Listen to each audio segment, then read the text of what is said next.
But there's a whole other war in the East. And in the history of the war and the history of the world, that's what ends the Russian Empire. That war, the Eastern War, the Russian defeat there.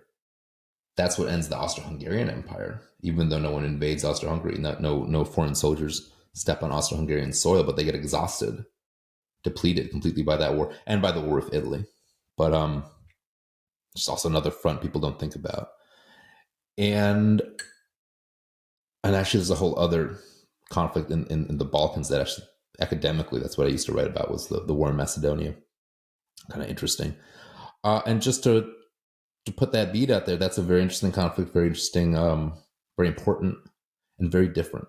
And that turns into a longer war, Polish Bolshevik war afterwards. You have wars that of like massive cavalry charges and a front that moves hundreds of miles one way, hundreds of miles back and forth, big movements, massive casualties. A more dynamic war, but a war between kind of two boxers that are expending all the kind of everyone loses in the East. This is between Macedonia and who?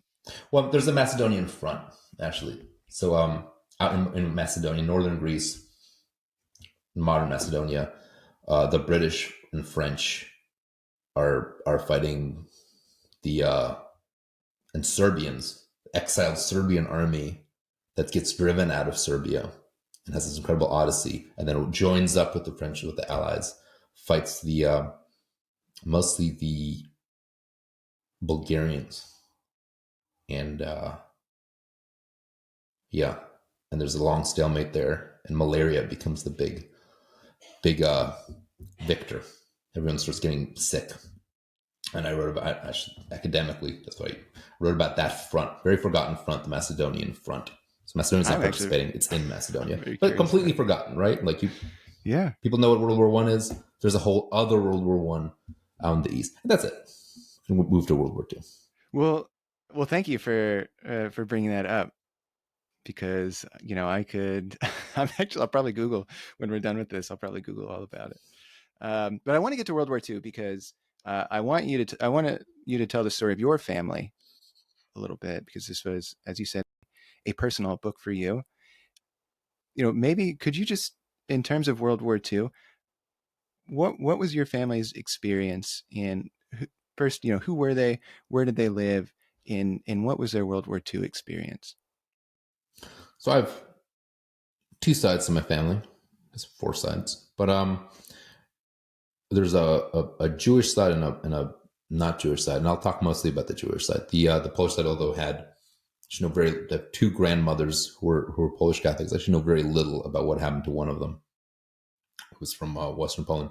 The other one was from Vilnius, and had sisters, and one ended up in the Soviet Union, and one ended up being a forced laborer. But they mostly stayed. One I think worked in Germany. One stayed in Vilnius. One in the Soviet Union. So they had their own difficult war as Polish women. But the Jewish side of the family was pretty big. As to my two grandfathers, both kind of both in Warsaw at the start of the war.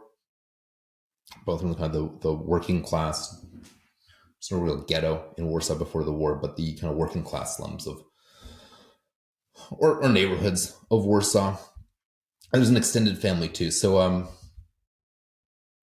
in writing the book, I drew on a little more than just the grandfather experiences. But so my family's the part of my family that survived the war, which obviously I'm descended from, survived by going east very soon in the war, and by living in the Soviet Union. But my actual grandfathers fought in the September campaign. I don't know if how much World War II I should explain. Well, when you say September campaign, what do you mean?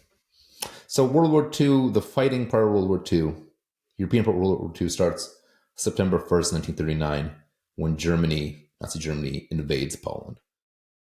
And that invasion triggers the British and French declaration of war on Germany, and then you're off to the races. But so for about four weeks or so, the Germans are invading and conquering Poland.